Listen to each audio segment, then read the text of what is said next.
a aula de segunda-feira. Beleza. Sejam todos bem-vindos. Hoje, dia 26 de janeiro, vamos iniciar a nossa aula de História. Queria começar diferente. Quero começar hoje com os nossos avisos, extremamente importantes, esses nossos avisos. O primeiro aviso que eu queria deixar é que na aula de PD3, lembrando aos senhores e senhoras que PD3 é um complemento da nossa aula de História, eu já deixei um texto e uma atividade lá para vocês. É sobre cartoon.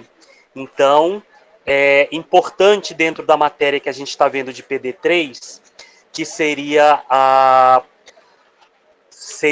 os diálogos não verbais, ou as informações não escritas, né?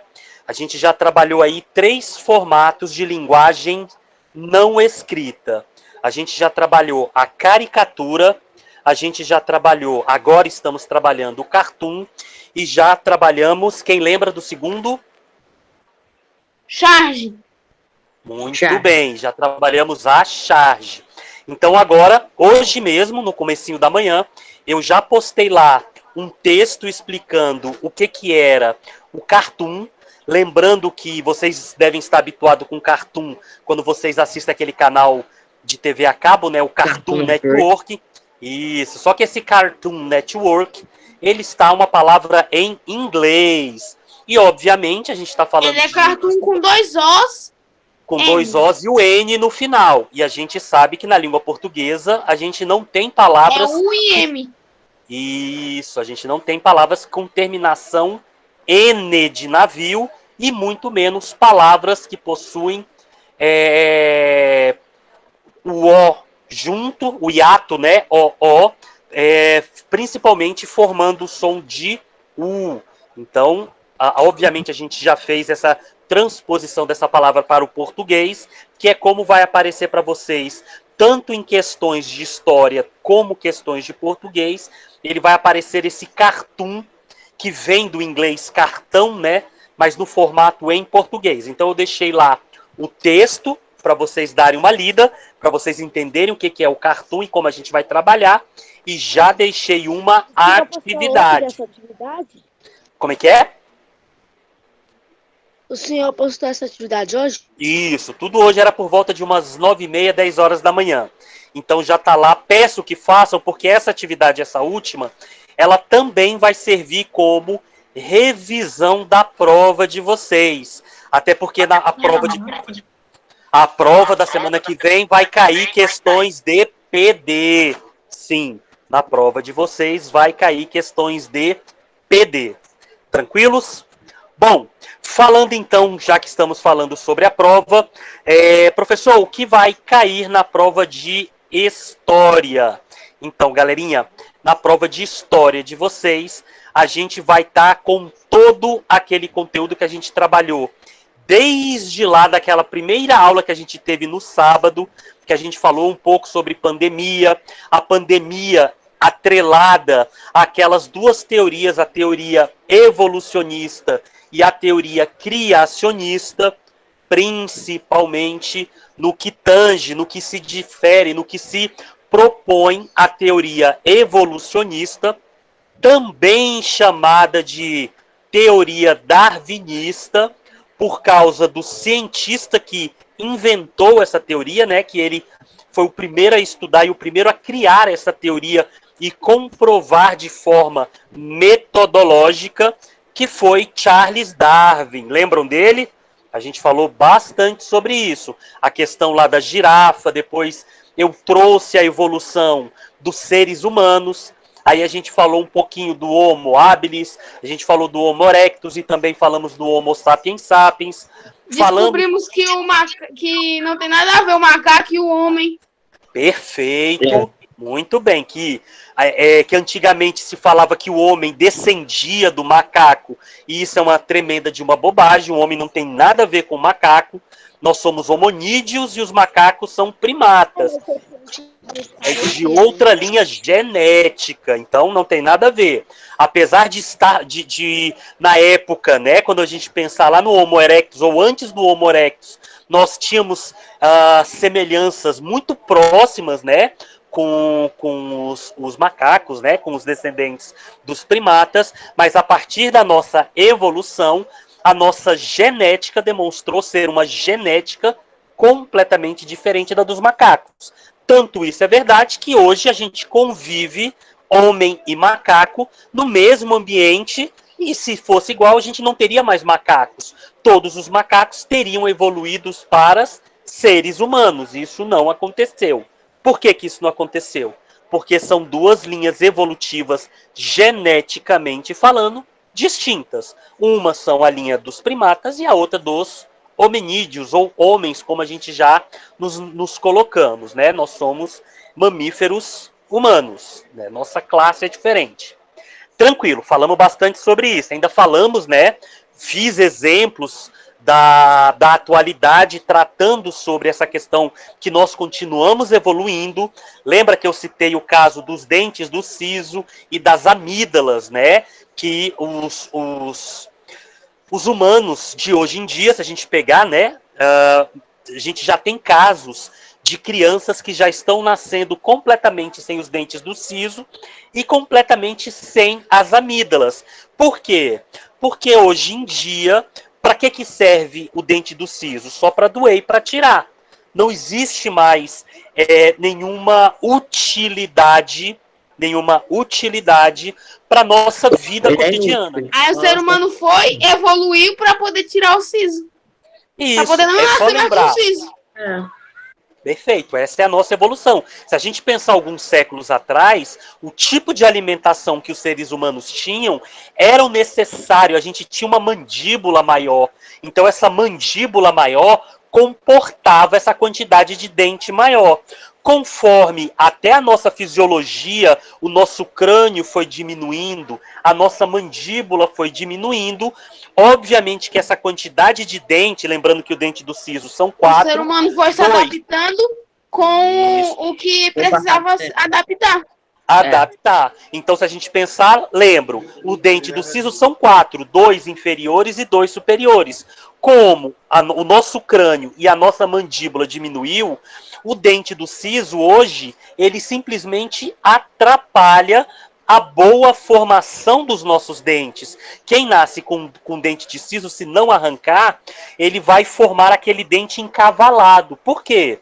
Porque o dente do siso empurra os outros dentes, formando aquele aspecto de boca com dente torto. Então, é extremamente importante se retirar o dente do siso, até para uma boa saúde bucal. E outro foi as amígdalas. As amígdalas também, ela tinha uma utilidade. Essa glândula, ela era extremamente importante para o nosso corpo há séculos atrás, e conforme a mudança climática e as mudanças do nosso habitat, essa amígdala do nosso corpo, ela também perdeu a sua função. Então hoje, quando um cidadão nasce com a amígdala, é importante tirar, você pode até deixar, mas a probabilidade dela inflamar e você ter que fazer uma pequena cirurgia para retirar é muito grande, porque ela simplesmente perdeu a função. Tranquilos, então deu para... Tem algumas pessoas que nascem sem siso? Já tem vários casos aí. Se você entrar na internet e pesquisar aí na área odontológica, você vai ver aí que desde a década passada, desde o início dos anos 2000, a gente já tem cada vez mais casos de crianças que simplesmente já nascem sem os dentes do siso. Eles não precisam retirar porque simplesmente eles não nasceram com esse dente do siso. Eu nasci sem. E isso tem, ó, tá aí um exemplo aí clássico do que eu tô falando. Vocês querem um outro exemplo? A minha geração, se você reparar a minha geração e, por exemplo, pegar a geração dos meus avós e mesmo a geração de vocês, se vocês olharem os dentes, tirar uma foto do canino dos avós de vocês e tirar a foto do canino de vocês, sabe esse dente canino? Esse dente que parece uma presa mesmo de um animal? Parece vampiro. Isso, se você pegar o canino dos avós de vocês, ou dos bisavós, esse dente canino, ele é muito grande, e ele é muito pontudo, ele lembra muito uma presa de um animal mesmo carnívoro. Agora, se você reparar no canino de vocês, ele já não é tão grande, ele não tem quase diferença de tamanho com os outros dentes, e também não tem tanta diferença em termos de ponto agudo, aquela coisa mais puxada para uma presa. Oi. Ô, professor, é porque antigamente a gente comia mais carne, não era? Mais carne não processada. Não é que a gente não come. Hoje a gente continua comendo carne. Só que hoje a probabilidade da gente estar comendo carnes mais macias. E hoje a gente tem N tecnologias. Por exemplo, a gente tem a panela de pressão, que torna mesmo a carne mais dura, ela fica mais macia. Você tem produtos químicos chamados de amaciantes que você joga na carne, que vai transformar aquela carne que era um pouquinho mais cheia de fibra, cheia de músculo, ela vai quebrar essas fibras e esses músculos e vão se tornar em carnes mais macias. Por isso a necessidade hoje dessa presa, desse canino que a gente tinha, ele mais forte, hoje não há necessidade, a nossa alimentação modificou muito. Agora, tem coisas também que a gente não, entre aspas, não evoluiu. A nossa evolução, entre aspas, é uma regressão. Como, por exemplo, as nossas Professor, vistas. existe caninos quadrados, assim, os dentes quadrados no canino? Não quadrado, mas ele menos pontiagudos. A tendência é os nossos caninos perderem esse formato de serem maiores e serem pontiagudos. Eles cada vez mais, se a gente for pensar daqui 100, 200 anos, as crianças já nascerem com os dentes caninos simplesmente iguais aos outros dentes. Desse formato mais quadrado e do tamanho igual dos outros. Essa é a tendência evolutiva. Eu tenho. Agora, um outro exemplo que prejudicou Isso vai muito... ser bom ou vai ser ruim? Então, aí depende... Tudo é uma questão de uso. Só para eu fechar, Alan, esse exemplo que eu estou dando, de uma coisa que não é tão boa na nossa evolução. Se nós pensarmos também há 200 anos atrás, se você vê as fotos, se você vê registros das pessoas muito antigamente, no século XIX, no século XVIII, século XIX, você vai ver que a quantidade de pessoas que utilizavam óculos era muito pequena. Por quê? Antes, por exemplo, do advento das revoluções industriais. Antes das indústrias, as pessoas raramente utilizavam óculos. Não tinham problemas de vista. Conforme essa sociedade ela foi utilizando com a industrialização, com o advento dos livros, com o advento de celulares, de computadores, mas principalmente dos livros, os seres humanos começaram a ter problemas visuais. Hoje, se a gente chegar numa sala de aula, por exemplo, de 6º ano, a gente vai observar que a quantidade de pessoas, de meninos, de jovens, entre 10 e 15 anos, dentro da sala de aula que tem problema de vista, é muito maior do que há um século atrás. E isso também denota uma forte confirmação metodológica e científica dessa teoria evolucionista. Então eu dei vários exemplos para vocês se atentarem para essa teoria. Essa teoria ela é muito utilizada ainda hoje no campo acadêmico. Para quem for estudar, mesmo ciências, para quem for estudar as ciências naturais e as ciências humanas, a teoria darwinista, também chamada de teoria evolucionista, ela é muito utilizada e muito cobrada no campo acadêmico. Tranquilos? Beleza. Seguindo, então, nós também, só fazendo uma revisão para a prova de vocês, nós também estudamos que essa teoria evolucionista, ela vai chegar, principalmente a partir do século 7 e 6 a.C., nos períodos, na transição dos períodos, do que a gente chama de períodos históricos, do que a gente chama de pré-história, para o período do início da história. Os dois períodos da pré-história que interessa a história é o período paleolítico e o período neolítico. Professor, por que o senhor está reforçando isso? Porque a geografia, o professor de geografia, ele também, na evolução, mas a evolução que o professor de geografia estuda é a evolução do planeta Terra. E essa evolução do planeta Terra, ela é bilhões e bilhões de anos. Então lá vai aparecer outros períodos chamados de períodos geológicos. E vocês não podem confundir os períodos geológicos com os períodos históricos. O período histórico é pré-história, história antiga, história medieval, história moderna e história contemporânea. Esses são os períodos históricos. E por que eu estou reforçando isso, meninos? Porque na pré-história, a gente cruza o período histórico e o período geológico, eles se cruzam. Né? Na pré-história, a gente vai ter lá o período do metal, o período da pedra lascada, o período... Então, são várias as nomenclaturas que a geografia e a geologia incumbem para este período. Mas não confunda esses períodos geológicos da pré-história com os períodos históricos da pré-história.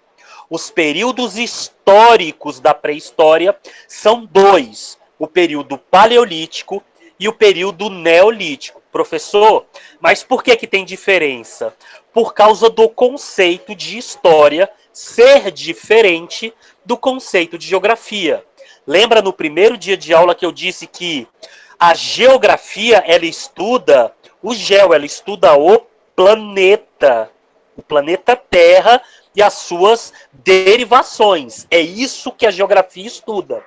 Já a história, ela é o estudo do homem no tempo, ou o homem no passado. Então, se no período histórico ou geográfico não existir o homem, não interessa para a história. Então, por exemplo, o período da pedra lascada, o período do metal, são períodos em que o ser humano não está lá.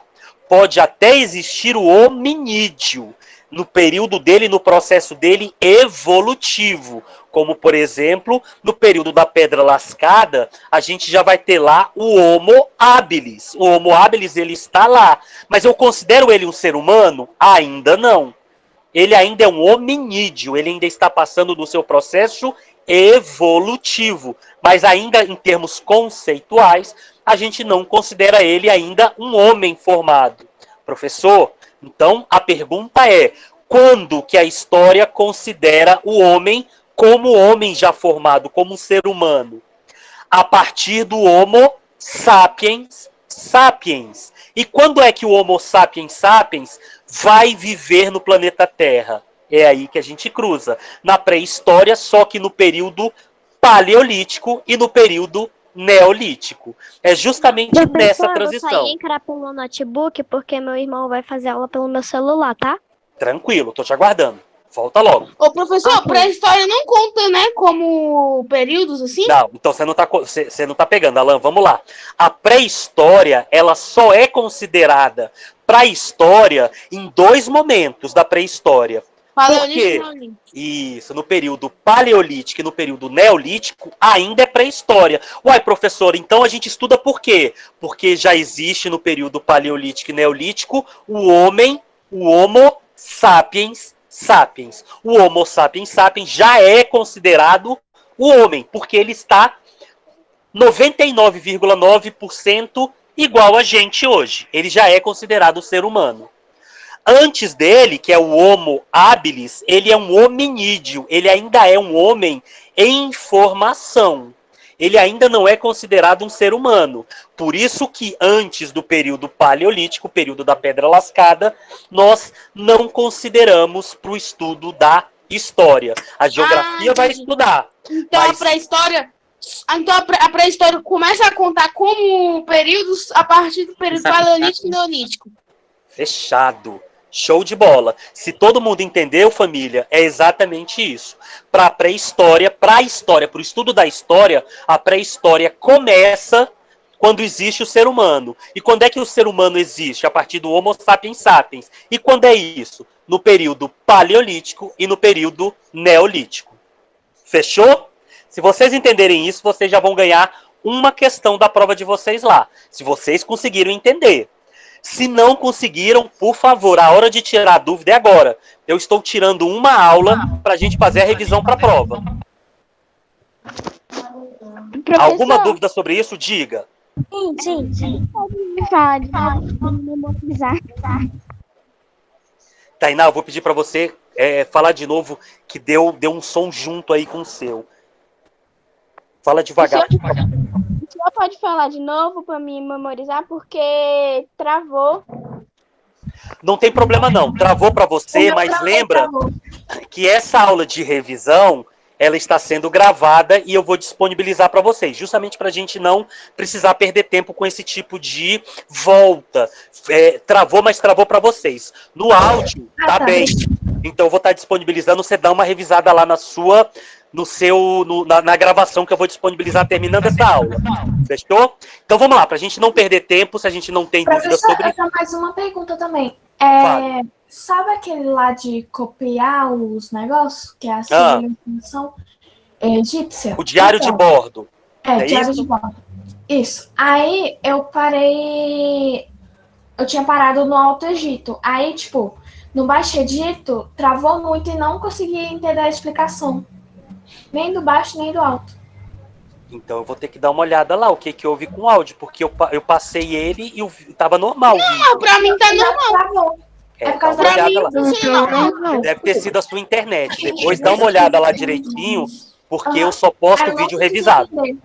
Isso. Mas dá uma olhada lá de novo, porque eu revisei o vídeo, ele tá ok. Ele não tá travando. Dá uma olhada lá de novo, tá bom? E eu fico aguardando esse texto seu. Eu também tenho uma pergunta. Fale. A gente vai continuar o diário de bordo ainda Vamos, hoje? então. Eu tô querendo aproveitar essa aula para fazer uma revisão, porque semana que vem vocês vão fazer a prova. Então, assim, a minha ideia é sempre, a quem está acompanhando a plataforma está sendo privilegiado porque a gente está tirando dúvida. Então, estou utilizando para dar uma revisão para vocês não errarem questões da prova. Ah, professor, mas eu não sabia. Não, você não sabia, não. Você não quis estudar, porque eu estou, inclusive, além de dar aula, além de gravar e disponibilizar a gravação da aula, eu ainda estou revisando. Mas se a gente conseguir revisar tudo, eu vou voltar lá para a gente finalizar a nossa... Hã? Isso é mais que bom se eu gravar a aula e disponibilizar. Isso, essa é a ideia. É para vocês não perderem nenhum detalhe. Ah, mas travou, eu caí, eu não prestei atenção. Tá lá, é só voltar na aula gravada e prestar atenção um pouquinho, botar para rodar que você vai conseguir pegar direitinho, porque tá lá registrado. O senhor ainda tá fazendo uma forma boa pra gente, né, professor? E bom, Gabriela, essa é a ideia. A minha ideia é sempre ajudar vocês. Eu não estou aqui para atrapalhar de maneira nenhuma. O aluno só não vai conseguir passar em história, não vai conseguir nota em história, por dois motivos. Ou ele não está acessando a plataforma, ou ele é preguiçoso e não está fazendo as atividades, não está acompanhando as aulas. Mas se ele acompanhar as aulas, ele vai bem. Diga, Ana. Qual é o seu canal no YouTube? Então, quando eu coloco lá quando eu disponibilizo lá o link da aula gravada, eu estou fazendo assim, eu baixo a nossa aula, fica no Drive, eu baixo ela no YouTube, porque o YouTube, ela pega essa aula que ela é muito pesada, quando é gravado direto assim, ela fica muito pesada. Quando eu baixo para o meu canal do YouTube, ela fica mais leve.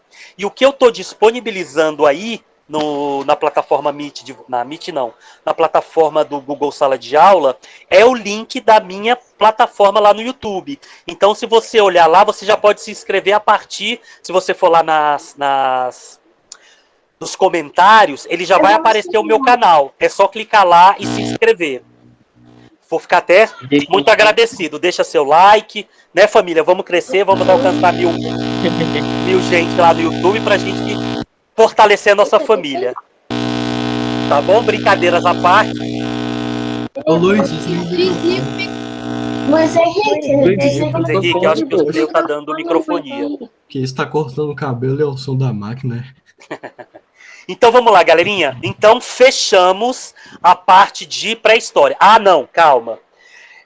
Também pode cair, eu diria até que deve cair para vocês diferenciarem exatamente esses dois períodos da pré-história, o paleolítico e o neolítico. Mas ela é bem simples. É só você lembrar o seguinte: no período paleolítico, o planeta ainda tinha gelo, muito gelo. Então, se tem gelo, como é que esse ser humano vivia? Muito simples. Ele vivia do quê? Da caça e da coleta. Ele vivia dentro de cavernas, abrigado nas cavernas. Ele já tinha o acesso ao fogo, mas ele não via muito. Isso. Ele porque tinha... acabavam os recursos de algum lugar, ele tinha que ir para outra caverna para ter Então mais eles recursos. eram o quê? Qual é o termo, o conceito que a gente diz isso quando ficava mudando o tempo todo?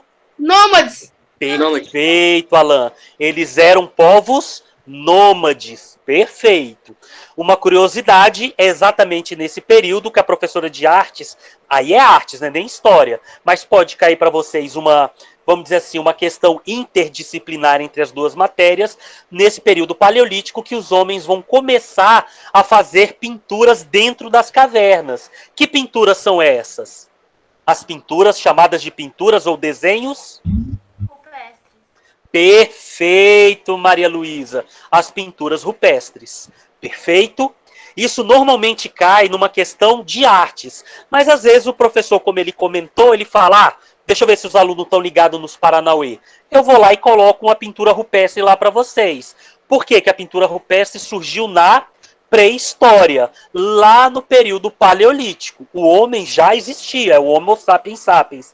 E ele já começou a produzir arte. A chamada arte rupestre, com os desenhos rupestres. O que eram esses desenhos? O cotidiano. Ele pegava o sangue dos animais abatidos, ou frutas que tinham essa pigmentação, como uva, que tem pigmentação, e utilizava essa pigmentação para fazer desenhos do cotidiano. Ele desenhava a sua família, ele desenhava os animais que ele caçava, ele desenhava suas ferramentas de caça, como lança, arco e flecha, e a gente tem vários registros dessas pinturas espalhadas no mundo. Inclusive no Brasil, professor, inclusive no Brasil. A gente tem lá na Paraíba, principalmente na região ali do agreste paraibano, por exemplo, a cidade de Araruna, na Paraíba, a gente tem um sítio arqueológico que tem cavernas com pinturas rupestres. Repete de novo que eu não te entendi, por favor. Maria Eduarda. É que eu entrei agora porque meu laptop demora um pouco para... Tranquilo, Maria Eduarda. Peço para você, quando eu disponibilizar o vídeo dessa aula, que eu vou disponibilizar no final dela, lá na plataforma, você pegue e assista o que você perdeu, tá bom? Esse vídeo está gravado e eu vou deixar lá disponibilizado para quem chegou atrasado também, tranquilo? Seguindo, então, Tá bom. lá, 2 exemplos clássicos que podem aparecer para vocês como exemplo no Brasil de pinturas rupestres brasileiras é na Paraíba, 2 estados que têm bastante pinturas rupestres em cavernas, é o estado nordestino da Paraíba e também na Bahia. São 2 estados que possuem pinturas rupestres. Tranquilos?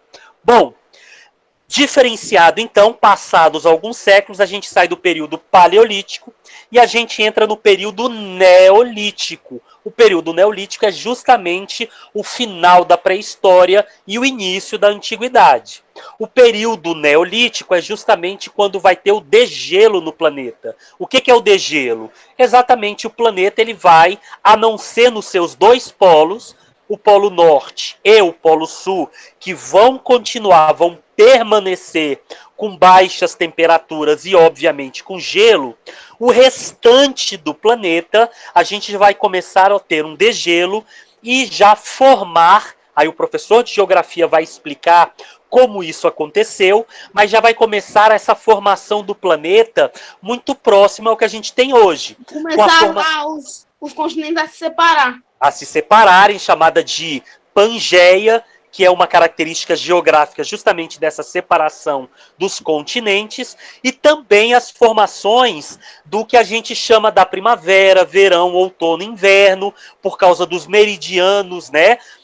Justamente essas diferenças entre meridianos e paralelos, né, vão dar essas características. Quanto mais próximo ao eixo do Equador, mais quente é o planeta.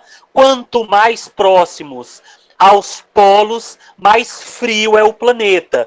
E isso, quando ele gira o planeta, a proximidade do planeta com o Sol, nos seus movimentos de translação e rotação, também vão dar o que a gente chama de estações do ano. E essas estações, conforme os séculos vão passando, e o planeta também vai sofrendo transformações, essas estações do ano vão tendo características mais próprias.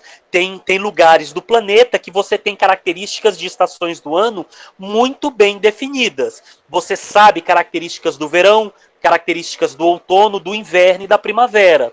Nós aqui, por exemplo, de Brasília, já temos muitas dificuldades com isso. Só acrescentando um pouquinho a título de curiosidade, isso é matéria de geografia, tá? Mas, por exemplo, aqui em Brasília, nós temos o chamado clima de monções. O que seria esse clima de monções? A gente só tem dentro das estações do ano duas características muito fortes. Ou a gente está muito frio, ou está muito quente. Não é isso? Que a gente pega, vamos pegar lá entre junho e agosto em Brasília, é o nosso período de frio. Não é isso? É a festa junina, quando a gente coloca o casaco, a mulherada gosta de botar aquelas botas, calça jeans, e ir para a festa junina, tomar quentão, comer pipoca, milho verde. É a época das festas juninas. Em Brasília a gente já tem as festas julinas e agostinas, justamente porque é o período em que a gente aproveita o nosso friozinho aqui no centro-oeste. Já no restante do ano, a gente tem um período que é muito quente, ora chovendo e ora muito seco. Não é isso? Então, a gente chama aqui de clima de monções. Agora, se você for, por exemplo, diga.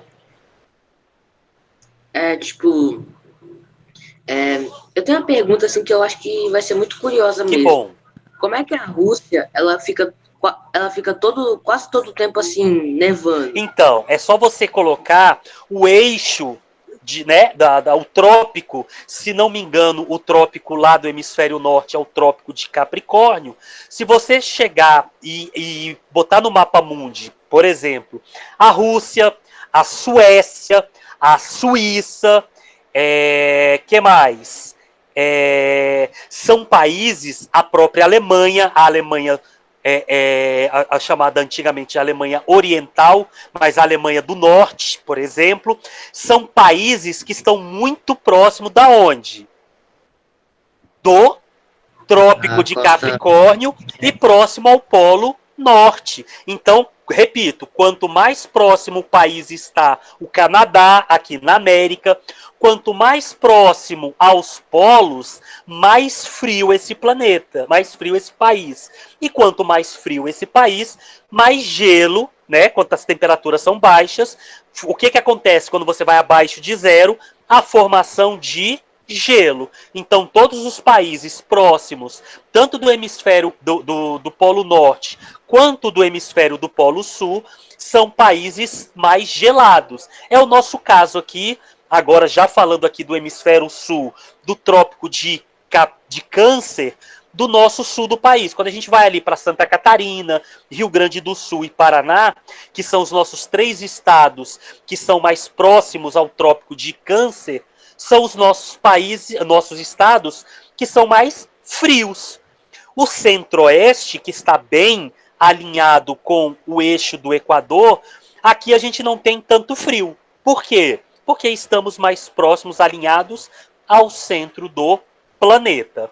Isso é só uma curiosidade, isso é puramente geografia, só estou ilustrando porque o período do Neolítico é justamente onde a gente tem muito próximo essa maturidade do planeta, com essas características. Quanto mais ao norte e quanto mais ao sul, dos extremos dos polos, o planeta vai continuar gelado, porém, quanto mais ao centro do planeta, esse planeta já vai ter um degelo mais forte, com características da separação das estações do ano, com características mais enfáticas, enfatizadas. Tranquilos? E o que isso traz para esses seres humanos que aqui habitavam?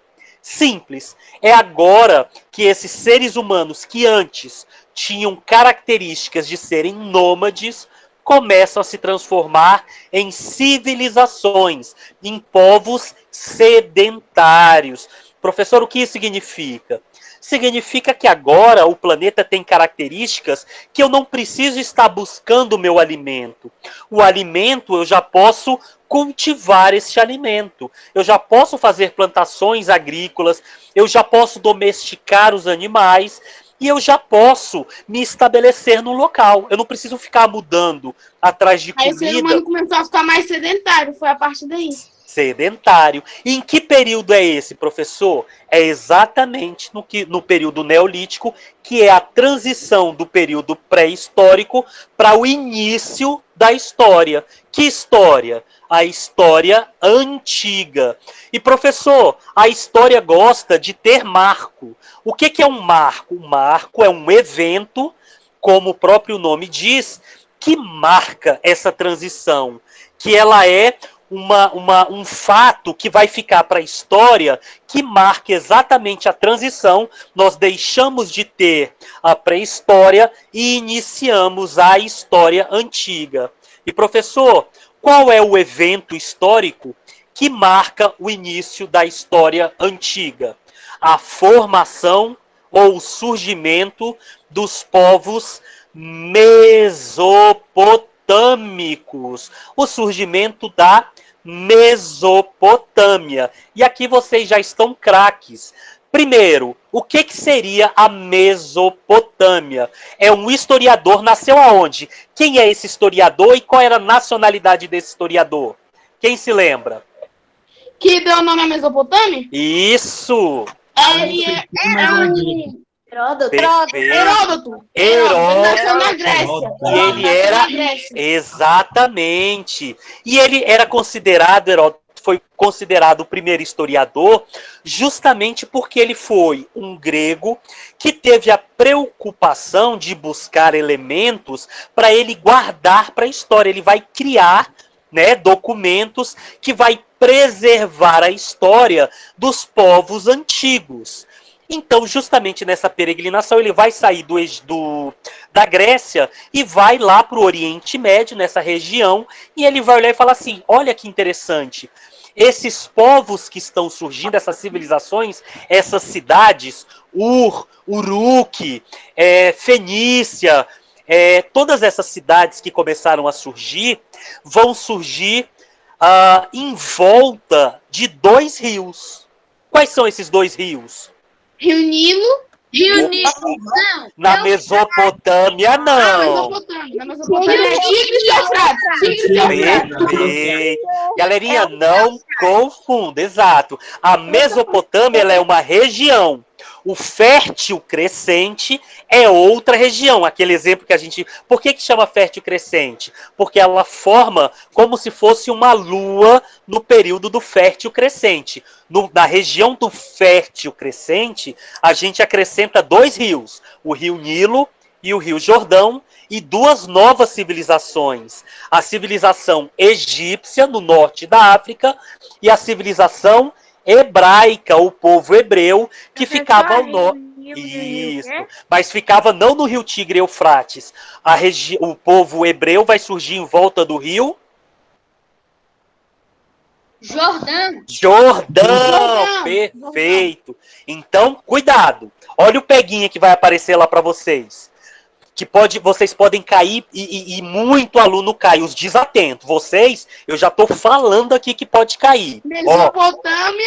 Mesopotâmia, Rio Tigre e Eufrates. Fértil crescente. Aí vai o Rio Nilo e o Rio Jordão. Fora o Rio Tigre e o Eufrates, que também faz parte ali. Mas são regiões diferentes. Cuidado. Na Mesopotâmia são 2 rios e no Fértil Crescente são 4. Perfeito. Se você gravar isso aqui, Alan, você não erra isso. Só que eu posso perguntar isso na prova lá de N maneiras. O professor, ele é um artista em formar questões. Então, o professor de história... Pode perguntar quantos rios pode ter? Qual o nome dos rios? A civilização, qual o nome do rio, o que a diferença de Mesopotâmia e Fértil Crescente. Então, cuidado com isso lá e com a forma que eu vou perguntar, para vocês não caírem num peguinha, fechou? Já estão careca? Então, exatamente esse cara, Heródoto, esse cara que era um grego, ele vai chegar e falar assim, esse monte de civilizações, de cidades que estão surgindo, eles têm características comuns. Qual é a primeira característica comum desse povo? As cidades estão nascendo, estão surgindo em volta entre 2 rios. No caso dos povos mesopotâmicos, até porque o nome o nome grego que ele deu, Mesopotâmia, significa entre rios, ou em volta de rios. Então, Mesopotâmia em volta de rios. Qual rio que ele tinha olhado? O Rio Tigre e Rio Eufrates. E ali vai surgir várias civilizações. Os fenícios, os caldeus, os babilônicos. Diga. E foi o Heródoto que deu o nome dos rios também? O nome dos rios também. O Rio Tigre e Eufrates também é dele. Também é nome dado por ele. Tranquilos? Outra curiosidade só para... Professor, diga. Então, em Mesopotâmia tem 2 rios, o Tigres e o Eufrates. Isso. E no... Fértil Crescente. No Fértil Crescente tem o Jordão e o Nilo. Mas, porque se você reparar lá, se você pegar lá no slide que você fez o diário de bordo, a gente chama de fértil crescente, porque ele forma, quando a gente fez o desenho lá, o formato de uma lua crescente. Só que o fértil crescente, ele abrange a Mesopotâmia. Então, quando a gente fala fértil crescente, tem quantos rios? 4. Os 2 da Mesopotâmia, que é o Rio Tigre e o Eufrates, e acrescenta o Rio Nilo e o Rio Jordão. Então, cuidado. A Mesopotâmia, ele está contido no Fértil Crescente. O Fértil Crescente contém a Mesopotâmia. Então, pergunto para vocês. A Mesopotâmia é dentro do Fértil Crescente. Então, quem é maior, a Mesopotâmia ou o Fértil Crescente? O Fértil Crescente, porque ele tem muito mais civilizações.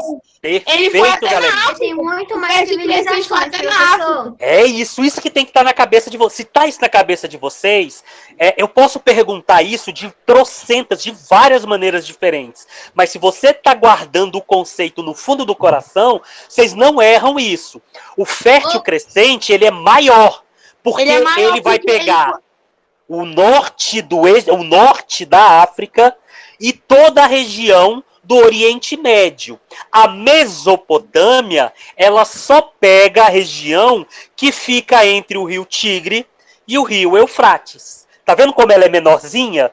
A Mesopotâmia, ela é pequenininha. Ela só pega os povos... E a Mesopotâmia, ela não sai do Oriente Médio, ela só no Oriente Médio. Não sai. Já o Fértil Crescente já vai lá para o norte da África. Ele já pega lá o Egito. Então é óbvio que, quando eu falo de Fértil Crescente, eu estou falando de uma região muito maior do que somente a Mesopotâmia.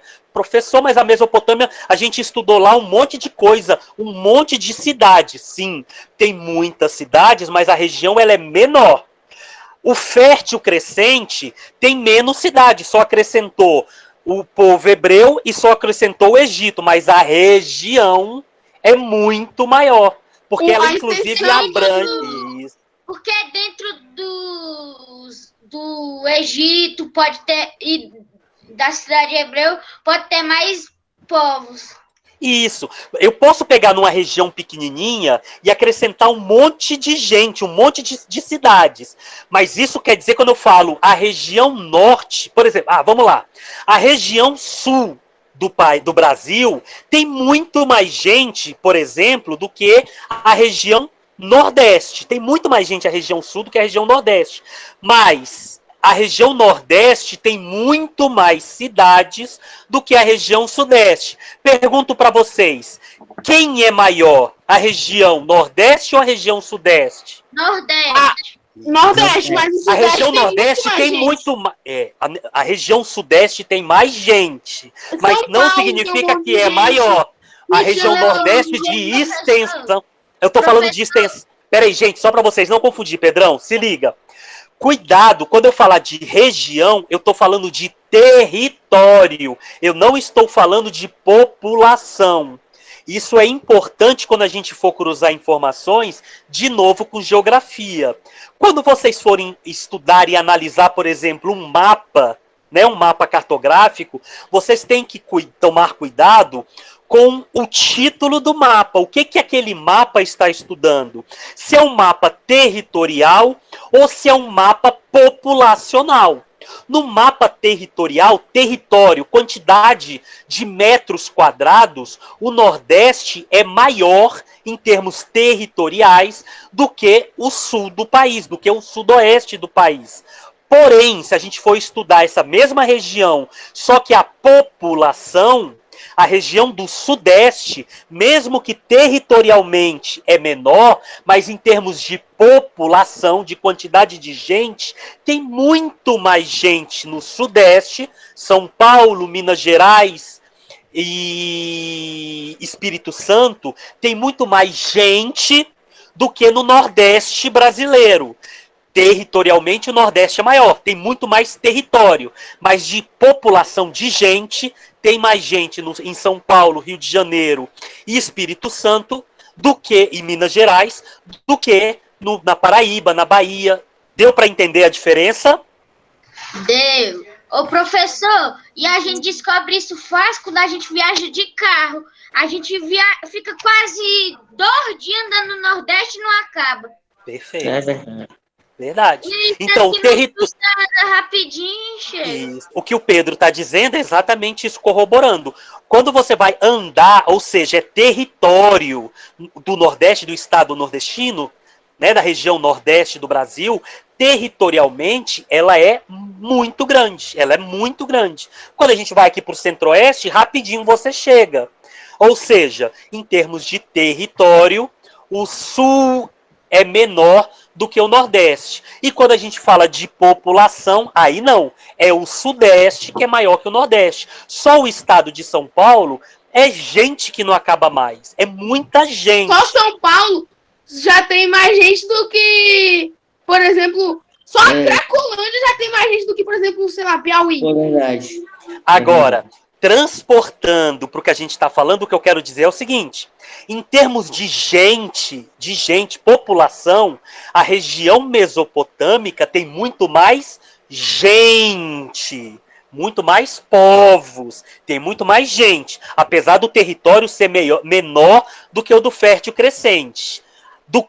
Do Fértil Crescente eu tenho o Egito e o povo hebreu, só. Já populacionalmente falando, de cidades, na região da Mesopotâmia, a gente tem um monte de cidades lá, um monte. Agora, tem que estudar todas as cidades? Não vou cobrar nome de cidade, não. Não vou. Eu só preciso que vocês entendam esse conceito de Fértil Crescente e Mesopotâmia. Quando eu falar de Fértil Crescente e Mesopotâmia, eu estou falando de território. Então, quando eu falar de povos mesopotâmicos, eu estou incluindo nos povos mesopotâmicos o Egito? Sim ou não? Verdadeiro ou falso? Verdadeiro. Verdadeiro. Falso, gente. O povo egípcio está no Fértil Crescente. Ele não é um povo mesopotâmico. É isso que vocês precisam entender. Tá vendo como eu fiz uma pergunta diferente, tratando do mesmo tema, e é onde eu pego no pé de vocês, é onde eu enrolo vocês, e aí. Se o conceito está firmado na cabeça, vocês não podem errar esse tipo de situação. Eu fiz uma pergunta diferente, capciosa, que precisa de interpretar. Então, o que é que eu quero dizer com isso? Cuidado, não tentem responder prova de história de forma rápida, sem ler, sem analisar, porque o professor coloca um monte de peguinha lá para vocês. Tem gente Um que quer monte. terminar logo só pra, tipo, ir brincar no recreio. Para ir brincar, eu só quero fazer por fazer. Aí é onde vocês se enrolam. Prova de história tem que ler e mais do que só ler. Tem que analisar. Olha a pergunta, como é que foi uma pergunta capciosa. O Egito faz parte da Mesopotâmia? O aluno já mete um verdadeiro lá, ele já se enrolou. Por quê? Tem nada a ver com a Mesopotâmia. Ele faz parte, ele está inserido, mas ele faz parte em termos de território do fértil crescente. A Mesopotâmia está inserido, mas não em termos de população. Os povos e cidades que envolvem a Mesopotâmia o Egito e o povo hebreu não tem nada a ver com os povos mesopotâmicos. Fechou essa ideia? Deu para diluir isso aí, para vocês não vacilarem. É complicado, vocês não podem estar respondendo de rapidinho. Eu entendi quando você falou o que era para fazer. Não entendi. Isso. Entendeu? E tem várias perguntas que eu posso usar dessa maldade. Cuidado, cuidado. Vamos seguir então. Se vocês já conseguiram interpretar e entender que Mesopotâmia é uma região e povos dali não tem nada a ver com fértil crescente, eu vou falar um pouco agora sobre os povos mesopotâmicos. Só sobre os povos mesopotâmicos. Os povos mesopotâmicos, é importante vocês lembrarem de algumas características extremamente importantes para o restante da humanidade. Por quê? Porque eles que vão fazer certas coisas que vai ajudar no desenvolvimento da humanidade. Foram eles que fizeram a escrita cuneiforme. Opa, tá aí uma característica muito importante dos povos mesopotâmicos. A primeira escrita que é muito importante, é chamada escrita cuneiforme. Em formato de cone. De cone, perfeito. Se vocês lembraram isso, lembrarem que ela era feita não em papel, nem em nada, era muito pelo contrário, ela foi feita em pedra, Aí eu posso dar um exemplo, olha outra maldade que eu posso utilizar. Se eu lembrar na mitologia do povo hebreu, e toda aquela questão do monoteísmo hebraico, a gente tem a história de Moisés e os 10 mandamentos. Partindo do pressuposto do que foi estudado na Mesopotâmia em relação à primeira escrita, podemos dizer que os 10 mandamentos foi escrito em que escrita? Cuneiforme? Cuneiforme? Justifique a sua resposta. Por que é cuneiforme? Por que você acha que foi feito em cuneiforme? Porque foi a primeira escrita. Porque foi feita, porque foi a... Porque cuneiforme é a primeira escrita que existiu. Aí, como a cuneiforme é a primeira escrita que existiu... Mas eu nunca disse que os 10 mandamentos... Opa, aí sim. Aí eu disse. Aí sim, se a primeira escrita foi feita em pedra e os 10 mandamentos foram talhados aonde? Foi escrito aonde? Opa! Então, logo dá para se concluir que os 10 mandamentos foram feitas em que escrita? Cuneiforme. Mas cuneiforme é em formato de cone? Em formato de cone, perfeito. As placas não eram cone. Os 10 mandamentos. A placa, olha só, você está confundindo. Não é a placa de pedra como se fosse o local onde foi escrito. É a mesma coisa. Eu pego um papel, o papel seria pedra. Mas dentro desse papel eu posso escrever em inglês, eu posso escrever em alemão, eu posso escrever em português. Então, de novo, a pedra foi onde foi escrito. Se as pedras, só quem escrevia em pedras eram quem tinha escrita cuneiforme, então se Deus transpôs ao mundo, escreveu para o povo hebreu da antiguidade na escrita cuneiforme. Por quê, professor? Porque somente quem escrevia em pedra era a escrita cuneiforme. Todas as outras antigas, e a gente viu o heliogrifo, que também é muito antiga, mas já é a segunda, ela já foi feita em papiros, que era a escrita egípcia, que também é bastante antiga, quase tão antiga quanto a cultura cuneiforme, que é a escrita cuneiforme. Porém, a mais antiga era cuneiforme, ela era feita em pedra. Já o hieroglifo, que era a escrita egípcia, era feita em papiro. Se os 10 mandamentos foram talhados, foram escritos em pedra, eu posso, a partir deste pressuposto, afirmar que os 10 mandamentos foram passados para o homem na escrita cuneiforme. Verdadeiro ou falso? Verdadeiro. Verdadeiro. Porque foi talhado em pedra. Entendeu? Foi talhado em pedra. Foi talhado na pedra. Ah, professor, mas o senhor tem algum documento que diz isso? Não. A Bíblia do Antigo Testamento, ela não afirma qual era a escrita, mas ela também não diz que foi escrito em hebraico. Até porque o hebraico, ela é de uma tradição oral. O hebraico só vai ser escrita... Hebraico não tinha escrita. Ainda. Isso. O hebraico, ele só vai se tornar um idioma, um dialeto escrito dentro de Roma, muito tempo depois, e mesmo assim em pergaminhos. Em pergaminhos, que já era um papel mais moderno, ou seja... era feito em papel, não em pedra. A escrita. O professor, Então, papiro é uma planta é uma que vira planta. papel.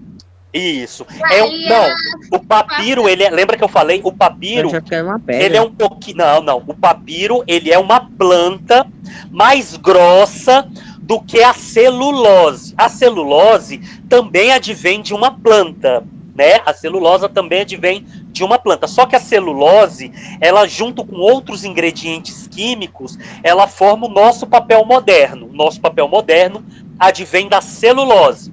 Já o papiro, ele vem de uma planta do papiro, né, que é uma planta mais grossa. Então ela é diferente. Então, repito, as primeiras escritas hebraicas, que é justamente o que escreve o Antigo Testamento da Bíblia, ela já vem do papiro, ou seja, já é uma linguagem muito mais moderna do que a cuneiforme. A própria Bíblia do Antigo Testamento, ela já está em papiro. Se ela já está em papiro, os 10 mandamentos que ela cita não foi feita na escrita cuneiforme. Agora, os 10 mandamentos que a Bíblia cita, ela é muito clara nesse sentido. Ela cita que Moisés recebe os mandamentos de Deus esculpidos, escritos em pedra. Se foi escrito em pedra, qual era a escrita que estava lá? Cuneiforme. A cuneiforme.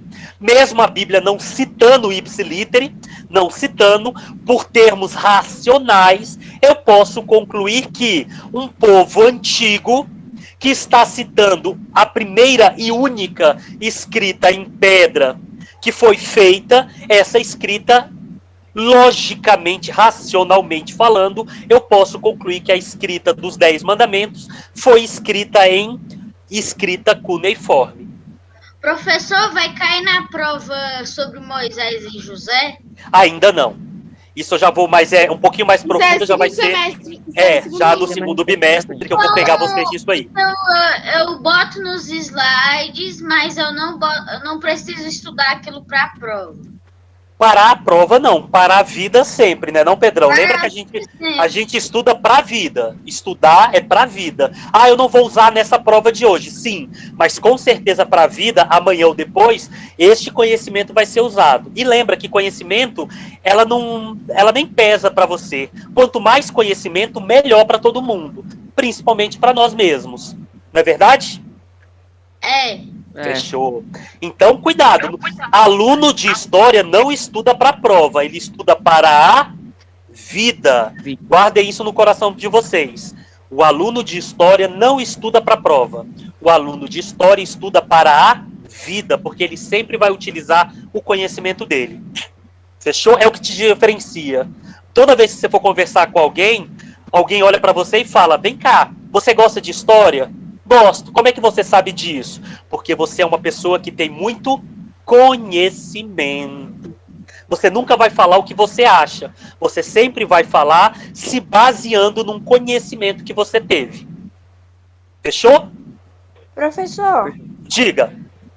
Quando o senhor era estudante, no caso, aluno ainda, sua aula favorita era de história? era de humanas como um todo. Eu gostava muito de história, muito de filosofia, muito de artes, mas eu também gostava, impressionante isso, mas aí era uma questão minha pessoal, eu gostava de matemática e de física, não de educação física. Física, é um ramo das ciências que vocês vão ter ali, a primeira aula de física que vocês vão ter vai ser no primeiro ano do ensino médio, que é bastante interessante também. Diga. Professor, já eu prefiro exatas. Isso, física e matemática já é um campo das exatas, mas a minha primeira formação foi filosofia. Professor, e tem como conciliar ciências humanas e ciências exatas? Tem, num ramo que a gente chama de ciências da racionalidade. Eu sou um racionalista, e como um cidadão racional, eu sim, dentro da racionalidade eu posso juntar tanto as ciências humanas como as ciências exatas. Eu consigo a junção disso aí. Mas isso no ensino médio a gente estuda um pouquinho mais, a gente vai tocar nesse assunto de novo e vocês vão conseguir entender o que eu estou falando. Agora, é muito abstrato para vocês o que eu estou falando, até porque a razão ela é muito abstrata. Vocês vão conhecer o mito da caverna, vocês vão conhecer o campo das ideias de Platão, e aí vocês vão conseguir entender um pouquinho do que eu estou falando. Fechou? Vamos lá, galerinha. Seguindo, então, que mais? Além da escrita cuneiforme, outra coisa muito importante de vocês lembrarem, que foi o quê? A primeira, esse monte de gente ali, esse monte de cidade, e esse monte de gente que foi se formando nas primeiras civilizações, é importante ter regra. Não é importante ter regra? E vai ter um cara que vai se preocupar com isso. Quem vai ser esse cara? Que vai fazer as primeiras leis. Eu esqueci o nome dele, é Menés. Quase. Menés, ele é egípcio, ele é um faraó. E esse a gente ainda está falando dos povos da Mesopotâmia. Opa! Ele mesmo. Hammurabi. O Código de Hammurabi, também chamado de... Leitão. Esse é o exemplo. Falaram tudo. Fechou. A lei de Talião, o olho por olho, dente por dente. Fechou, galerinha. Não esqueçam essa lei extremamente importante. E esses 3 nomes que era entre aspas para vocês decorarem, mas se vocês souberem fica melhor, são 3 nomes que vocês precisam lembrar sempre quando a gente fala da primeira lei criada nas civilizações humanas. É o nome do cara que inventou, que é Hammurabi, que vai ser o que a gente chama do primeiro legislador. Lege significa lei. Lei nada mais é do que regra. Então, o primeiro cara que vai se preocupar com isso é Hammurabi. Por isso que é chamado de Código de Hammurabi. Esse Código de Hammurabi tem a seguinte nomenclatura. É a chamada Lei do Talião. E o que dizia, entre outras coisas, se eu pudesse resumir a lei do Talião, no que eu resumiria? Em uma frase. Olho por olho, dente por dente. É aquela questão. Tudo que você faz para alguém, você deve receber no mesmo peso e na mesma medida. Tem que mandar na mesma moeda. Mesma moeda. Se eu matei, eu vou ser morto. Se eu machuquei, eu vou ser machucado. De uma forma bem geral, porque o Código Hammurabi vai falar de outras coisas, mas de um aspecto bem geral, o olho por olho, dente por dente, resume bem a questão do Código de Hammurabi. Professor, qual vai ser o formato da prova? Vai ser no formato objetivo. Cuidado com esse nome. Às vezes o aluno confunde o formato objetivo apenas com um dos exemplos do formato objetivo, que é marcar o X. Cuidado, às vezes o formato objetivo pode ser verdadeiro ou falso, alinha a primeira coluna com a segunda.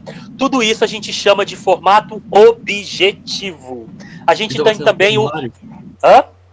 Vai ser no formulário? Vai ser em formulário, vai ser, se não me engano, no formato de formulário. Professor, então nós não vamos precisar escrever muito, vamos ter que marcar o X, ou verdadeiro ou falso. Isso, porque a gente tem questões chamadas de subjetivas, que é justamente aquela questão onde você tem que escrever o que você interpretou da questão.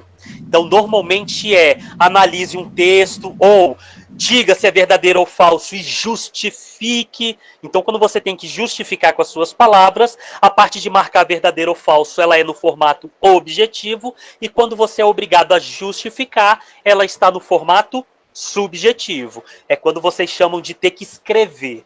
Mas a nossa prova vai ser no formato objetivo. Fechou? Bom, o que mais que eu preciso lembrar? Que é só de marcação, né? Marcando o X. É, só marcando. Isso. Então, voltando para as questões de história para a nossa revisão, então aqui eu falei características específicas do povo mesopotâmico. Ah, sim. Outra característica importante do povo mesopotâmico é com relação ao comércio. Especificamente os fenícios, que é uma dessas civilizações mesopotâmicas, eles... professor, vai ter que memorizar o nome dos povos mesopotâmicos? De alguns, sim. Por exemplo, o povo fenício é importante por essa característica. Qual característica, professor? Do comércio. Os povos mesopotâmicos, entre eles, os povos fenícios, vão ser os primeiros a fazerem comércio. O que era comércio? Lembra que a gente discutiu isso? É quando eu faço troca. Seja o escambo, quando não há moeda, eu troco o que tem de excesso no meu povo porque está faltando. Então, por exemplo, se na minha civilização eu tenho sobrando o milho, está faltando trigo, eu vou numa outra civilização e faço essa troca. Quando eu tenho essa troca, eu estou praticando o comércio. E por que os fenícios vão ter essa... Eles vão ser povos que vão fazer o comércio diferentemente dos outros? Por causa da sua localização. Qual era a localização do povo fenício? Extremamente próximo ao mar Mediterrâneo. E justamente por estarem próximo ao mar Mediterrâneo, eles vão ser civilizações que vão valorizar muito mais o comércio, e por isso que eles vão fazer mais barcos do que a agricultura. Então a agricultura não vai ser uma preocupação dos fenícios. Os fenícios vão ser uma civilização que vai fazer muito barco para navegar ali pelo mar Mediterrâneo, fazendo visitas comerciais com outros povos, inclusive com o próprio povo egípcio. Fechou? Então, os fenícios eram tipo aqueles que faziam... eu tenho muito trigo, mas não tenho um milho. Aí eu pergunto... E vou fazer comércio. Eu vou pegar esse excesso... Você troca aí eu vou pegar muito por o que você tem pouco. Tem pouco, perfeito. E eu vou viver disso. Aí eu vou pegar, por exemplo, eu tô com muito milho. Aí eu vou lá, por exemplo, dando um exemplo. Não é só isso, mas dando um exemplo. Então eu pego todo esse milho que eu tenho sobrando e vou lá no Egito, que tem trigo sobrando. Aí eu pego o trigo do Egito, mas o Egito tem mais coisas lá. E eu vou trocando o meu milho, por exemplo, por esculturas, por vaso, né, por outras coisas que eu achei interessante. Aí eu pego tudo isso que eu troquei lá no Egito e volto para a Mesopotâmia e começo a trocar com os povos mesopotâmicos. Um vaso do Egito eu troco, por exemplo, por, por um vaso, por exemplo, do Império Babilônico. Ou eu troco, entendeu? E o que isso vai gerar o comércio? Uma troca de cultura. Lembra que a cultura, gente, ela abrange não só a música, não só o teatro, mas também objetos. Quando eu faço uma escultura, quando eu faço uma pintura, tudo isso também é arte. E a arte, como vocês aprenderam com a professora, que eu dei uma olhada no conteúdo dela, para a gente cruzar de novo as informações, né? Lembrando que a gente tem uma interdisciplinaridade, a gente cruza. Eu já falei de geografia com vocês, eu já falei de sociologia, eu já falei de filosofia, e já falei de artes também, quando a gente falou dos desenhos rupestres. Agora eu vou falar de novo um pouquinho de arte. A arte, ela é a única forma de expressão humana. O homem é o único ser no planeta que consegue produzir arte. E o que é a produção de arte? Ela pode ser qualquer coisa. Quando eu canto, quando eu danço, quando eu faço um desenho, quando eu faço uma escultura, quando eu faço uma cerâmica, tudo que o homem produz a partir da sua mão, ou de objetos criados por ele, como, por exemplo, se eu criar uma máquina e essa máquina fizer alguma coisa, a gente considera aquilo ali também como arte, toda forma de expressão humana. Então, quando eu pego um vaso criado pelos egípcios, que é cultura egípcia, ou seja, ele vai expressar o que ele vive, o que ele está em volta dele. E eu levo esse vaso egípcio e levo lá para a Babilônia e troco por um vaso babilônico, eu estou ali fazendo intercâmbio cultural. Trazendo para contemporâneo, para não ficar muito abstrato para vocês, para ser algo do dia a dia de vocês, é a cultura brasileira. Se nós pararmos para pensarmos a cultura brasileira contemporânea de hoje, ela é uma mistura de várias culturas. Vamos lá. Quem é que curte aí, por exemplo, BTS? Eu devo ter alunos que gostam de BTS. Isso, então. Eu gosto de BTS. Ou eu gosto de BTS. Eu escuto BTS. O Jimmy. Hã? Professor Armin. Você escuta BTS? Eu escuto BTS. Meu irmão, pra mim não tem grupo que dança hoje em dia melhor do que esses caras. Os caras dançam muito. Na United dança melhor. Não é? Poxa. Então, aí eu pergunto, sem polemizar, gente, mas aí que tá. Quando a gente pensa em BTS que nós brasileiros curtimos, e aí eu tenho, por exemplo, eu sei algumas palavras, ma, pa, que é mãe, pai em coreano, ó. Olha o tanto de coisa que eu vou observar e vou trazer para o meu dia a dia, a forma como eles se vestem, alguma palavra em coreano, né? Alguma parte visual da música, da dança. Eu vou fazer uma coreografia imitando os caras. Agora, os caras são brasileiros? Eles são o quê? Não. Coreanos. Infelizmente não. Eu não estou trazendo da cultura coreana, eu não estou transportando para a cultura brasileira um pouquinho daquilo ali? Sim ou não? Sim. Outro, quando eu pego um console, seja o Xbox ou PlayStation, ou quando eu jogo no meu celular um jogo, por exemplo, como COD, ou como algum jogo americano que está falando lá, Resident Evil, vocês concordam comigo que, por exemplo, eu vou pegar, eu quero ver qual é a skin deste meu avatar. Qual é o skin? Quando eu tô falando de skin, eu tô falando de quê? Do seu personagem. Não de roupa. A roupinha que ele usa. Skin é a habilidade. Skin é a habilidade. Qual é a habilidade dele? Eu tenho uma árvore de skin do meu personagem. Não é isso? É o skin, quando eu vou formar a minha build.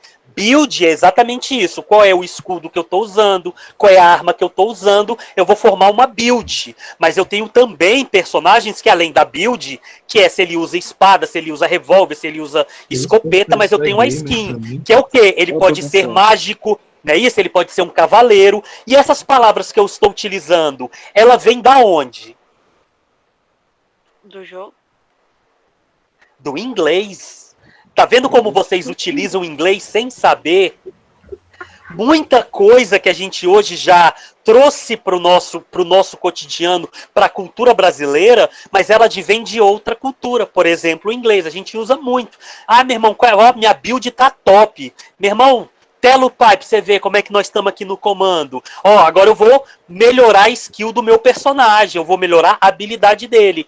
Vocês estão utilizando ali no jogo, no videogame, coisas do vocabulário da cultura americana que você já absorveu para sua cultura, do mesmo jeito BTS.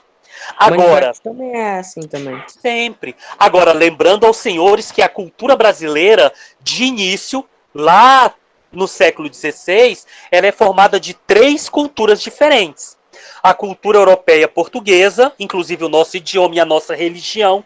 Se hoje o Brasil é de matriz ou na sua grande maioria, cristão, o cristianismo, seja ele católico ou seja ele evangélico, o cristianismo é maioria no Brasil justamente por causa dos portugueses, dos europeus, e se nós falamos o português, também se vem graças à cultura europeia portuguesa. Mas se hoje a gente gosta de escutar o samba, o funk, isso advém, o funk, tudo rap. isso, o rap, é tudo cultura africana. Os negros africanos que trouxeram esse tipo de música para a nossa cultura. E se hoje a gente gosta de pipoca, se a gente gosta de comer cuscuz, tapioca, também advém da nossa cultura indígena, que também é muito forte. Ou seja, a cultura de um povo, ele é muito, muito agregado à questão do comércio. Voltando, só para dar o exemplo, para vocês não viajarem muito, eu só trouxe para tá dando exemplo para o dia a dia, para a vivência de vocês. O que eu quero dizer é, voltando na Mesopotâmia, os fenícios vão ser os primeiros caras, a primeira civilização que vai se preocupar em fazer comércio, e esse comércio vai ter um intercâmbio cultural da Mesopotâmia com outros povos da Europa. E da Mesopotâmia com a Europa e da Europa com a Mesopotâmia. Tranquilos? Deu para entender nessa questão cultural? Ela é muito importante. Sim. Fechou? Que horas são, povo? Eu tenho tempo ainda? 12h19. Você tem 1 minuto. 1 minuto. Você tem Então, que ter nesse 1 minuto. Pra acabar. Tranquilo. Nesse 1 minuto, então, queria agradecer. Quero que Aula vocês muito boa. se liguem na Aula hora bem de legal. fazer a prova. Cuidado! Não saiam escrevendo de qualquer jeito, marcando. Principalmente o aluno acha que marcar X é fácil e sai marcando X sem ler. Gente, presta atenção nos peguinhas que vão estar lá. Eu coloquei um monte de peguinha. Tranquilos? Professor, Boa deixa eu te prova para contar. vocês. Professor, deixa eu te Diga. contar aqui uma história. Deixa. A É prova é assim, hoje? É quando eu estudava. É tipo quando eu estudava na minha escola de antigamente, né, professor? Ah, Ó, o que eu fiz? Era de matemática. aham. E tinha uns cálculos assim